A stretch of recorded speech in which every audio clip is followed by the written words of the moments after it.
This show is provided for entertainment and informational purposes only.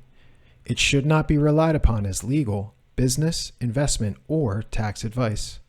Neither the hosts, guests, nor any funds they may manage intends to make an offer or solicitation for the sale or purchase of any specific securities, investments, or investment strategies.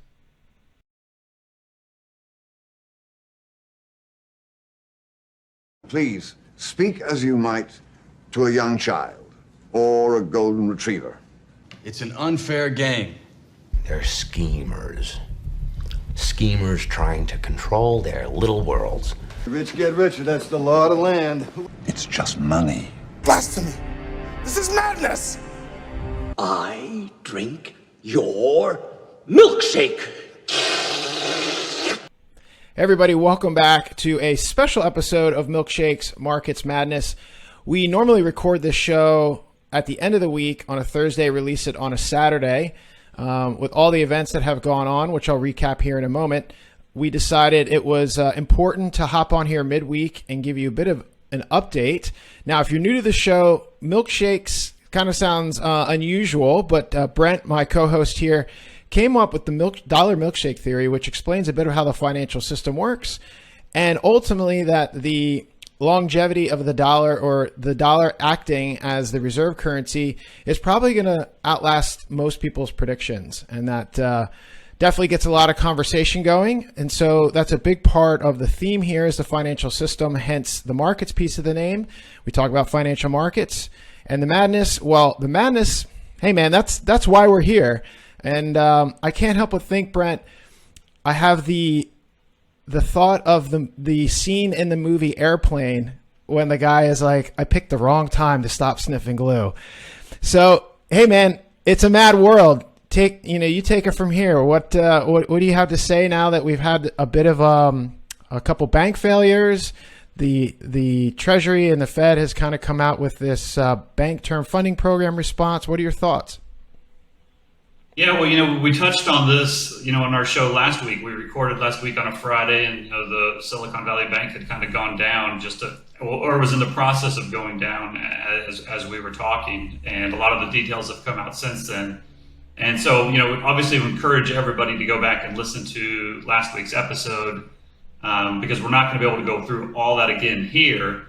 But, it turned out to be a fairly monumental weekend. One of the things we said last week is this could lead to some kind of a panic, but it might not lead to some kind of a panic. And, we would just have to wait and see. And, I think it's still kind of up in the air what this really means. I think people are still trying to digest it. But what I thought we'd do is just do a quick little overview of what happened, why it happened, and then kind of what the response was and thoughts on it. Essentially what happened was Silicon Valley Bank was a bank, a big bank, did a lot of corporate work, a lot of tech companies, a lot of startups in California. I think it was the 15th or 16th largest bank in the country. And it basically got shut down last Friday, mainly because they did not hedge their interest rate risk. So what that means is when you give your money to a bank, they don't just leave it in cash. They go out and they either use that as collateral to make loans, or they invest it in things. And typically what they will do is they will invest it in quote unquote low risk assets like treasuries or mortgage backed securities, or things that are guaranteed by the government of some kind, and that have a zero risk weighting or a very low risk rating against their capital. And this is what happened is they went out and bought treasuries over the last few years. And then as interest rates rose dramatically, those treasuries fell in price. However, they didn't classify them. They didn't mark those bonds to market. They held them, they marked them at par, or they marked them at cost. And, they didn't mark them to what the actual fair market value was. And that's perfectly legal. They're allowed to do that from an accounting perspective and from a legal perspective. The problem comes is when everybody shows up and starts withdrawing their money, and they need to start selling those assets to raise the capital to return people's deposits back to them. There's just not enough money for everybody. And that's when a bank gets put into liquidation. And that's what happened. Now, typically what happens in that scenario is that deposits are insured by the FDIC, the Federal Deposit Insurance Corporation. and they are insured up to $250,000. What happened here was, and typically sometimes a bank will come in and buy them, will buy the old bank for pennies on the dollar or whatever it is, and take over those deposits and honor those deposits. They will get the bank's assets, the bank that they're buying's assets. And what made it interesting here is that we knew that they were going into bankruptcy or that they were being shut down on Friday. We didn't know what the outcome would be. And by Sunday afternoon, the rumors started flying. Some people said they were only going to be, backed up to 250,000. Other people said no, they were going to be fully bailed out. Of course, at the end of the day, what they did, a couple things. They said all depositors would be honored 100%, not just the $250,000, but they would be insured for all deposits. And then the other thing they did is they created a new deposit facility for any other banks that ran into a similar situation. They could, deposit their bonds at the Fed at par and take a 1-year loan against them. And they could use that as a way to meet capital calls as opposed to selling those securities at a now reduced mark due to interest rates being higher. Okay, so let's break that down. Normally, the way it's supposed to work is, like I said, is the FDIC comes in and insures deposits to 250,000. And the bank's executives, the equity holders, and potentially the bond holders get wiped out, depending on what kind of bonds they are. And that is what happened here. So in one way, it wasn't a bailout because it zeroed out the executives, it zeroed out the equity holders, it zeroed out, I'm not sure on the bonds. I think the bonds are trading around 40 cents on the dollar because they're not sure kind of the assets they're going to get. And they may have some different senior secured, there may be a different bonds that trade different place in the capital structure. And from that perspective, that's the way it's supposed to work. But what is different is they agreed to insure all the deposits, whether it was 250,000 or 250 million. And so that's got a lot of people upset. Now, a lot of people have said, well, if I think, I don't have the number right in front of me, I apologize, but I think the deposits at Silicon Valley Bank were around, let's call it 120 billion or 100 billion or whatever it was. And the FDIC has around 120 billion in assets. So that can be used to bail out those depositors. So there's two things here that you need to understand is, number one, they are going above and beyond what the charter says. So from that perspective, you can say it's a bailout. But the process is working the way it's supposed to work. The amount is, admittedly a little off because they're going above and beyond the 250. But the other thing is that, let's say it's 120 in assets that the FDIC has, and let's say it's 120 billion that Silicon Valley Bank depositors needed. Well, that doesn't complete, and let's say that those are the funds that are used. That 120 is not completely wiped out by the FDIC, or the FDIC's funds are not completely wiped out to make the depositors whole. And here's the reason why, is there is still assets from Silicon Valley Bank. It's just that at the pace they were on, they were going to get wiped out. And so just as an example, let's pretend that there was 100 billion in assets, there was 10 billion in equity, and there was $90 billion, or there was 100 million in deposits. That's a liability to the bank. There's 10 billion in equity, and then there's 90 billion in assets. And let's say those assets, because let's say they were all in long-term treasuries and they're marked down 25%. So that 90 billion is now worth like 65 billion, right? Or whatever the number is. So it's the difference between the deposits and the assets, which the FDIC would have to come in and cover. So maybe that's 30 or 35 billion that comes out of the FDIC to make the Silicon Valley Bank depositors whole. So it is a lot, and it's a lot more than it should be, but it's not like all of the funds from the FDIC are being now drained in order to do Silicon Valley Bank.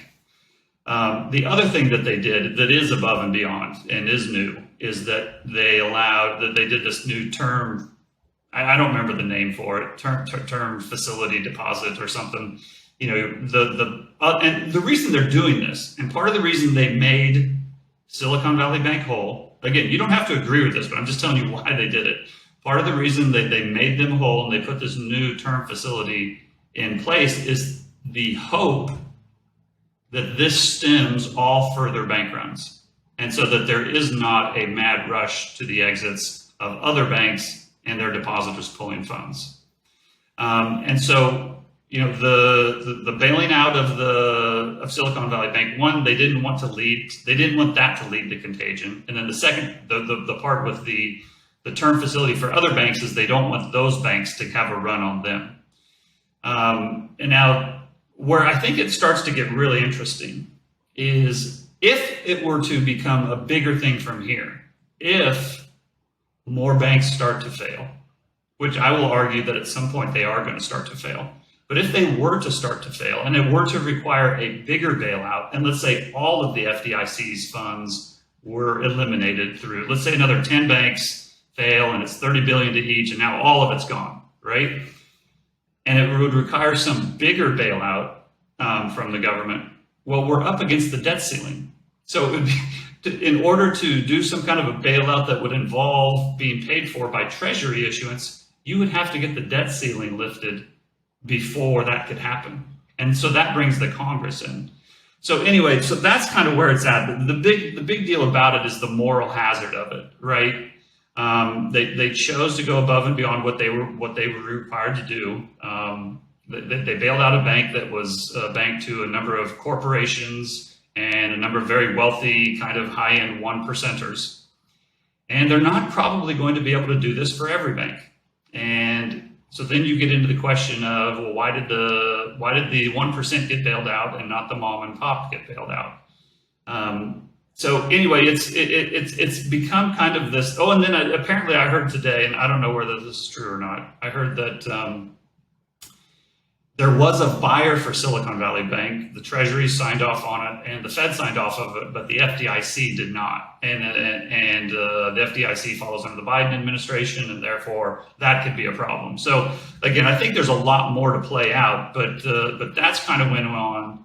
So now you've had 3 banks in the last week that went down. It was Silvergate, which was very highly exposed to crypto, and then it was Silicon Valley Bank, which wasn't necessarily crypto, but a lot of technology and startup executives, some crypto, and then Signature Bank out of New York, which was again a small bank, regional bank, but a lot of exposure to crypto. So that's kind of where it's at. I think this has a lot of implications going forward, but maybe I'll just stop there for a second and we can kind of talk about that a little bit.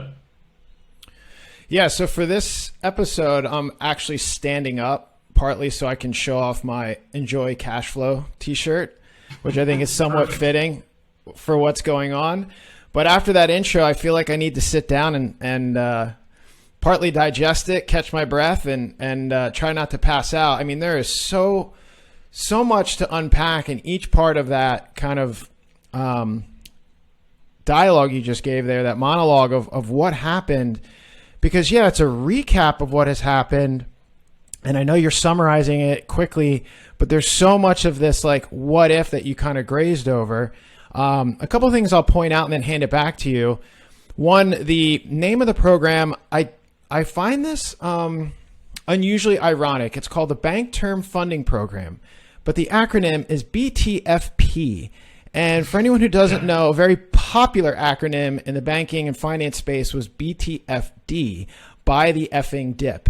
Because for so long there was this Fed put or this guarantee that eventually when things got bad, the Fed would come in and bail things out. And what's so interesting about that, not only just by itself is it kind of ironic and funny, and that's the only reason I can remember what the name of the whole program is, but the idea here of a bailout coming when things get bad was what everyone was for a very long time waiting for, and or kind of using as their excuse for having animal spirits in the market when you had these deeply inverted yield curves. You had kind of a bear market and a lot of these bear market bounces. And this is something at the start of this year, the drum you've been banging on for a really long time is that you could kind of have this bear market bounce, but eventually, we would see a larger correction. There's underlying fundamentals that were weak. And the overall market still kind of had this like, well, once it gets bad enough, the Fed is going to come in and save things. And it felt like that was the underlying bid. Now, to an extent, they were correct, but this isn't, QE in the sense of how we know QE in the past 2 decades. Yeah. They're not going out and buying bonds. But, one other thing I want to add before I hand it off too is I don't want to get deep in the weeds on it, but I do think talking about what QE is and why the Fed isn't printing money, because to some extent, when they go in and they buy mortgage-backed securities and treasuries at the volume that they were, especially mortgage-backed securities where they're artificially suppressing mortgage rates, they create these housing bubble environments. But all of that liquidity, it's not like the argument that QE is not money printing, it's just reserves and commercial banks need to lend. Well, yeah, but if the government's going out there and buying mortgage bonds at massive premiums, that liquidity flows to all the non-bank lenders and all the mortgage originators. And then all these houses are selling and all these realtors are getting commissions. And so all that liquidity does get pumped in. And so is anybody surprised that you have a 9% year-over-year CPI? But we are seeing some of that calm down. The CPI isn't crashing, but it's easing. And so is this, in the sense of what QE did to inflation, potentially inflationary? And in addition to the fact you've got a debt ceiling problem, is the Fed really, really pinned now? Because ultimately their real dual mandate and what Powell is on a mission to do is kill inflation, but do they kill the banks now in the process? Because that's really what happened here. Inverted yield curves made it impossible for banks to borrow short, lend long. Yes, this particular bank, Silicon Valley, took their hedges off. But as you're saying, it's going to create a systemic element of weakness and or fear that probably leaves some of the smaller guys hanging out to dry. Yeah, so this to me, this is the big question. So far, what they have done is not QE.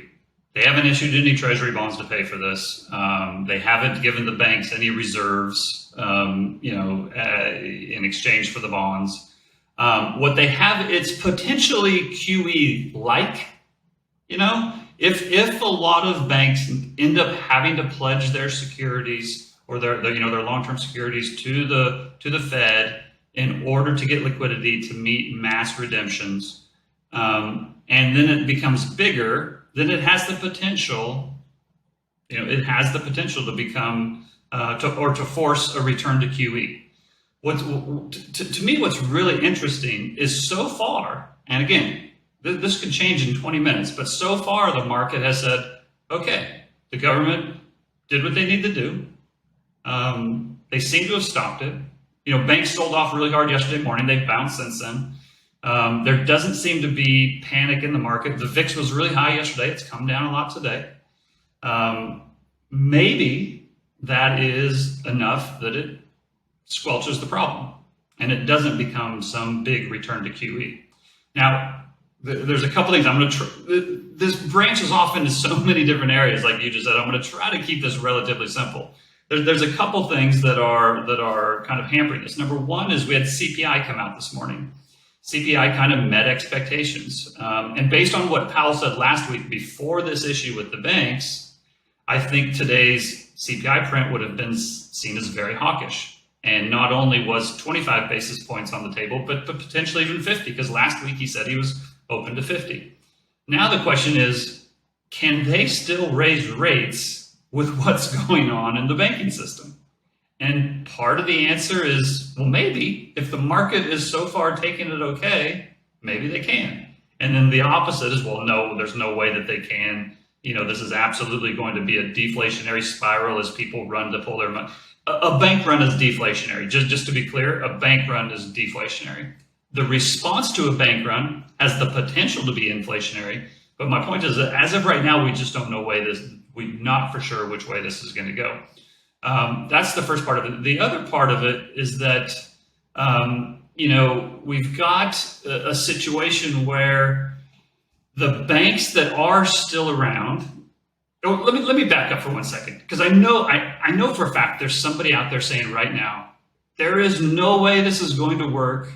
This is absolutely going to create a huge crisis. This jawboning is just ridiculous. I tend to agree with you, okay? For the people that are saying this, I tend to agree with you. However, never say never. It was about 10 or 11 years ago where Mario Draghi stood up in front of the world and said, do not fight us. We are very powerful and we will do whatever it takes, and believe me, it will be enough. And I was just like, whoever's doubting what I'm saying right now, I was just like them. And I said, there is no way this guy is right. This is the biggest bluff in history. And maybe it was the biggest bluff in history. But 10 years later, Europe is still holding up. So I guess my point is never say never.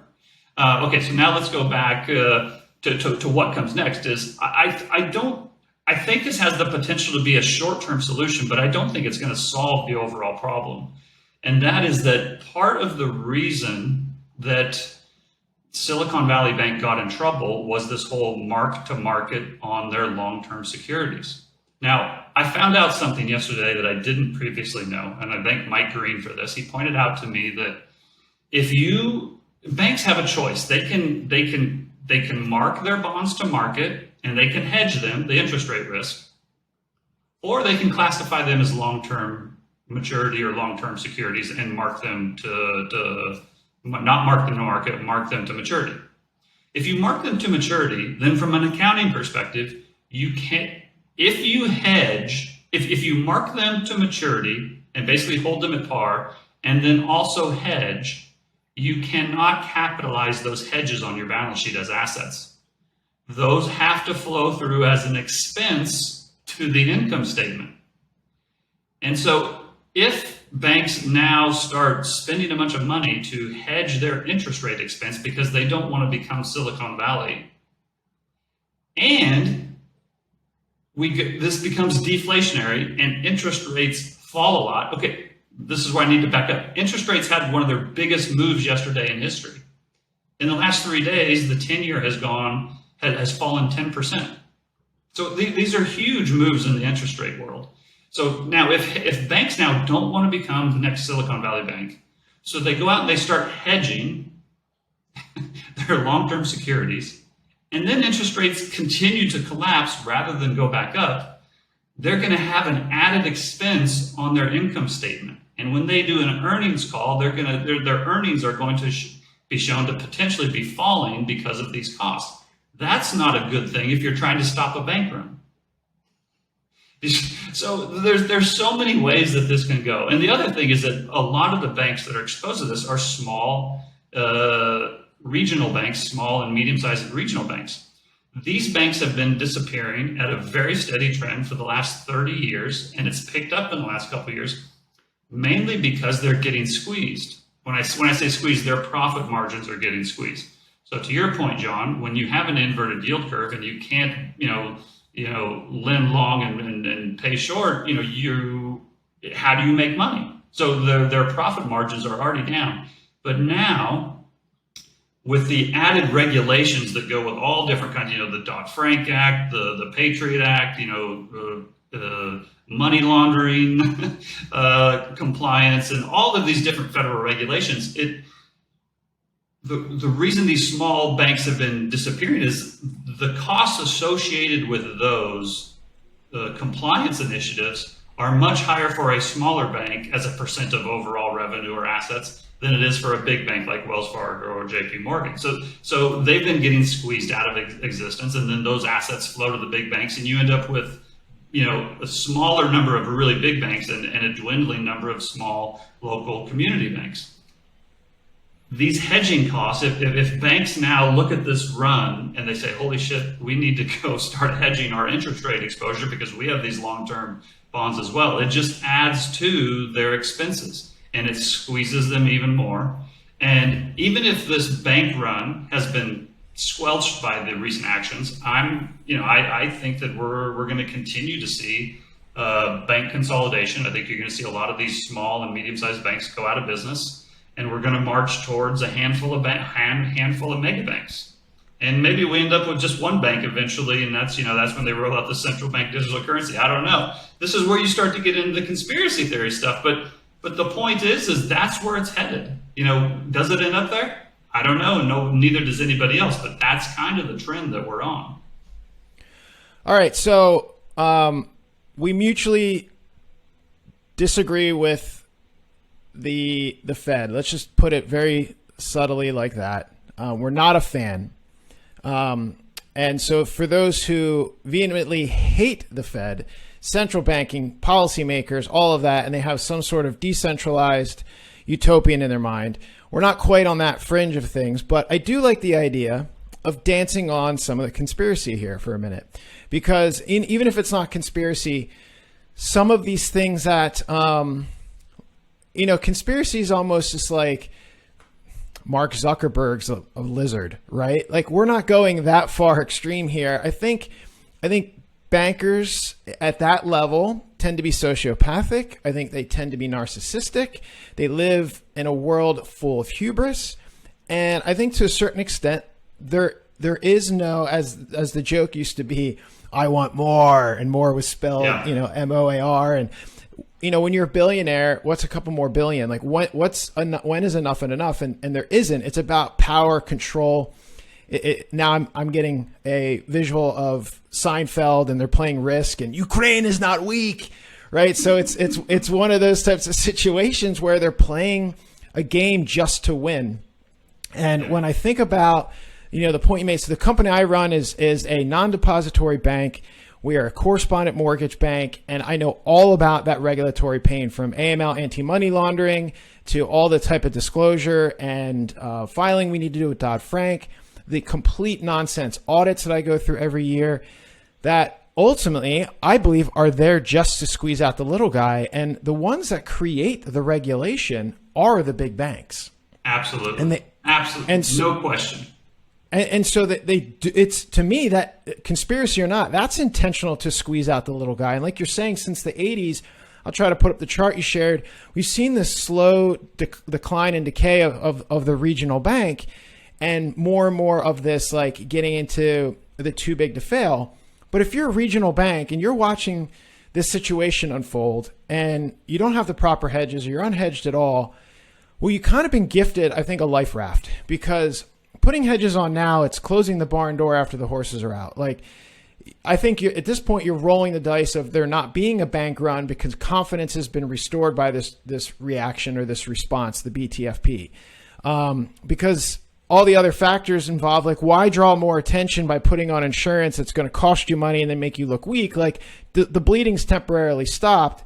If confidence is lost again and there's a legitimate fear of bank run, you're done anyway. You're not going, like you're saying, you're not going to get saved. They're going to go for the more systemic situation. The problem, as you've pointed out, with making that decision so early is that you create kind of a political narrative. And what's also interesting about that narrative, and I'll hand it back to you to kind of talk about that, but from a regulatory standpoint, Signature Bank, the New York bank that was closed, you talk about the discussion that was had internally about how to save Silicon Valley Bank. Well, it didn't really feel like Signature Bank ever had that opportunity. But ironically, I don't know if he's chairman of the board, but Barney Frank sits on the board at Signature Bank, right? So the guy who wrote Dodd-Frank. So in addition to even that just being funny, it's like, is he a plant, right? Was he put there? Because they kind of had relationships in the crypto world. And that's a whole nother kind of like component here, where you have all of these banks that have fallen first. Are they trying to get rid of the bad apples and slowly choke out the crypto and decentralized world so they can continue to control and absorb more power as this unifying global banking cartel? It feels kind of almost like a comic book in that kind of way. But if it's not, if you push that to a side, I mean, what a huge regulatory failure here, from the fact that you guys have, there's professional short sellers that have been screaming from a cliff about these banks. And it just seems like it's either intentional or just a complete inexcusable oversight from the people who are supposed to be on guard watching this. Yeah, I mean, to your point, you don't have to be a conspiracy theorist or at least a crazy tinfoil hatter to realize this stuff happens, right? Big banks are the ones that help the government write the rules. And it's not unusual to think that if you are the ones writing the rules, you're certainly not going to write the rules to hurt you, right? And if you have the ability, you are probably, even if you try to be objective, are probably going to write them in a way that's somewhat advantageous to you. And if you're a psychopath, you're probably going to write them so that they're very advantageous to you. So I don't think you can just discount that as a potential issue. One thing that I want to go back, and this sort of touches on this, and I forgot to mention it before, is another thing that will squeeze the small and regional banks is that in order to pay for potential bailouts going forward, they are going to more than likely increase the FDIC fees that banks pay, right? That's the way they're going to replenish the FDIC fund after using them for the bailouts. Well, who do you think is more likely to be able to afford the FDIC fees? Wells Fargo, JP Morgan, Citibank, or the community bank in North Platte, Nebraska, or in Topeka, Kansas. It's going to fall. The majority of it's going to fall on these small and medium-sized banks, and they're just going to get squeezed even more. And again, that's not a conspiracy theory. That's just the way it is. The other thing that I would say is that let's go back to whether Powell will still hike or not, whether, to your point, a regulatory failure. I think it is a regulatory failure. So I'm not pushing back on that. But I would also say, since this has happened, well, before this has happened, there has been a lot of talk about Powell doesn't know what he's doing. He's going to create a disaster. The economy is going to slow down. We're going to kick it into the economy into recession, and he's off of his rocker. And that Warren, Senator Warren from Massachusetts, has kind of been all over this, and a number of other analysts and podcasters and gurus have been saying this. And this is where I somewhat disagree with them. I think Powell knows that if he raises rates, that bond prices fall. I think he knows that very well. And I think he knows that the way banks mark their bonds to market means that, if they were marked to market, their balance sheet would not look great. But the fact that they don't mark them to market means that there's problems that are hidden there. So I don't think that it's stupidity that led to this. I think it's arrogance that led to this. I think that central bankers are arrogant enough to believe that they can not only break it, but they can turn around and fix it, right? And so far, again, this is, Tuesday afternoon. This could very well change in the next 20 minutes. But so far, they've come out, they broke it on Friday, and they're fixing it. They fixed it on Sunday, right? Now, there's probably going to be 100, things that happen, unintended consequences that they also think that they can fix, that they won't be able to fix. But again, I don't think this was a situation where the Fed is just clueless as to what's going on. I just can't get there. I don't think that they're that dumb. I think that this is part of the plan, right? I think they want to slow the economy. And they think that they can do a controlled burn. Now, we will see whether or not they can or they can't, but I think this is part of the plan. Now, maybe it popped up in a way, or it popped up quicker than they expected, but I don't think they are completely shocked by what has happened. And so I know there's many of you out there that are now saying, well, they shouldn't do this. This is not right. The moral hazard of it all. And I 100% agree with you. But what I would also say is if you're focused on growing your portfolio and getting through what is to come, the sooner you get rid of the words should have or should out of your vocabulary and just start focused on what they will do or what they won't do, you are going to be much better off. Because if you think they are going to just do the right thing because they should, because they're these moral, altruistic individuals, that's not the way the world works. So stop focusing on what they should do and start focusing on what they will do. And to the people that are out there saying they will bail everybody out, of course they will. That's why central bankers were created. They were created to step into the breach and fill the void. So to think that they're not going to do that a bit ridiculous. They are absolutely going to do it. The question is, when will they do it? And I think over the weekend, they got scared enough that they were forced to act, right? When the system gets in trouble, they will act. Now, but I think they are so arrogant. I don't think they're stupid, but I think they're so arrogant, they might still raise rates, which, again, I'm not going to, the people who are saying this is ridiculous, I don't necessarily disagree with you. Maybe it is ridiculous, but I still think they might do it. Now, they might come out next week and just say, you know what, rate hikes are off the table. Clearly the economy's starting to slow down, and that's that. My point is only that we just don't know yet. And, again, I made this point last week. Just because you see a headline, don't go all in on it. I'm sure there's some headlines out there saying this is QE, the printer's coming back on, the dollar's going to zero, buy risk assets, gold's going to 10,000, Bitcoin's going to 100,000, stocks are going to the moon. Pump the brakes a little bit. We just don't know yet. Anyway. So on that note, I think it's very important to bring attention back to the idea of don't fall in love. And we've been beating this the horse is so dead at this point. It's like, don't fall in love with these narratives, these ideologies, and we get it. Like we're very, very in agreement and empathetic with, not liking how things are handled and how things play out and the response mechanism, but get rid of the they should have or should vocabulary. And I would even go one step further and start actually really spending time thinking about what they have done, not even what they will do. Because right now, the overnight lending rate is mid fours, and maybe they do hike and they get to 5%.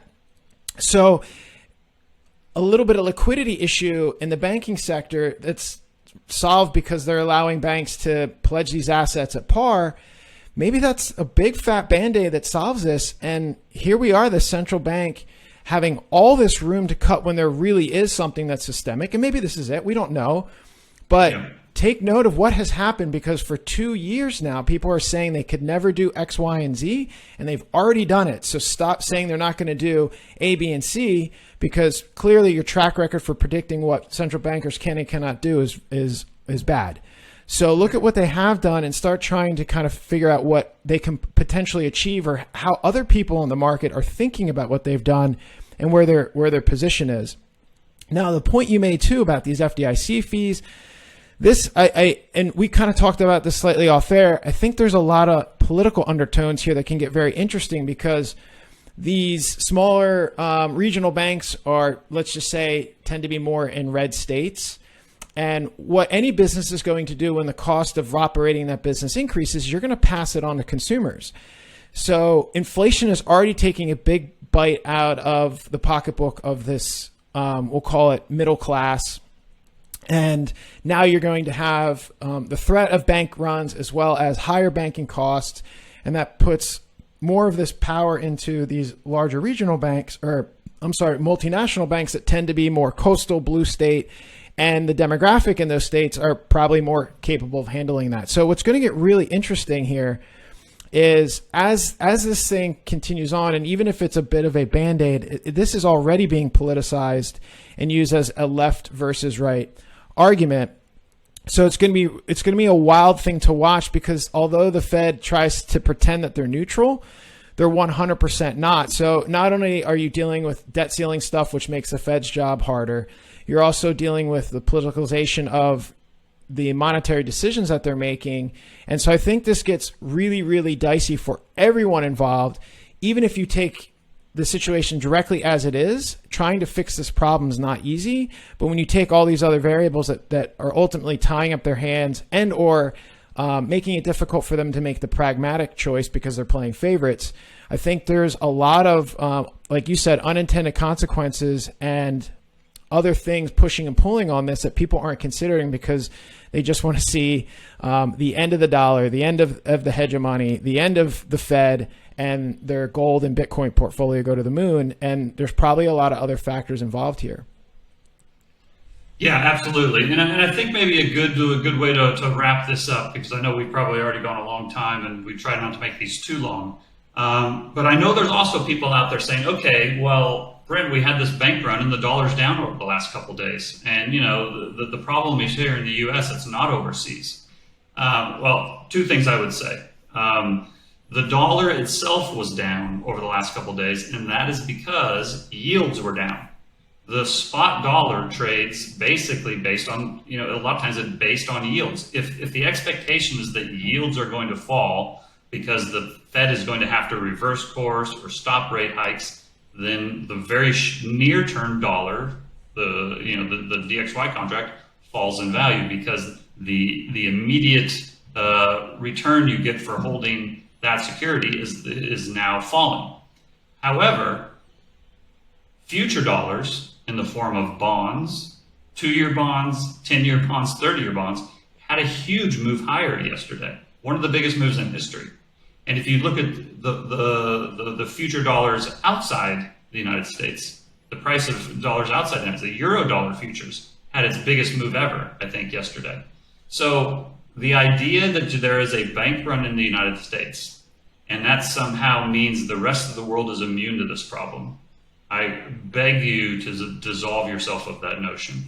For the good of you and your portfolio, please do not believe that. Again, you can think of whatever you want about me, but do not have that as a core belief of yours, because it will hit you upside the head like a baseball bat. This is not a US only issue. This is a global issue. If you understand the Cantillon Effect, the closest people to the money benefit the most, the people furthest away benefit the least. The good news for Americans, at least in the short term, is that we are close to the money. And if you had money at Silicon Valley Bank, you benefited because you were very close to it and they gave it to you. Somebody with a euro dollar loan in Thailand is a long way away from getting that bailout. Not that it's impossible, but it's a lot harder for them to get that bailout than for you to get that bailout. And that will have a dramatic impact on things in the years ahead. So I think it's a good spot to end. Brent Johnson on bended knee, begging the world to just chill out and look at it in a relative way, which is a big part of the conversations we're having here. You are the dollar milkshake theory man, but this platform is definitely giving you an opportunity to show that you have a much broader and more grounded view.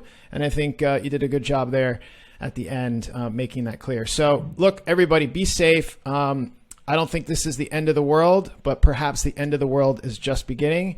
And keep a close eye on things, and we'll keep you up to date. Brent, thanks for jumping on early in the week. Appreciate your views, and I think everyone else will. And maybe we'll talk again here in a couple days. All right, sounds good. Thanks, everybody. Mm-hmm.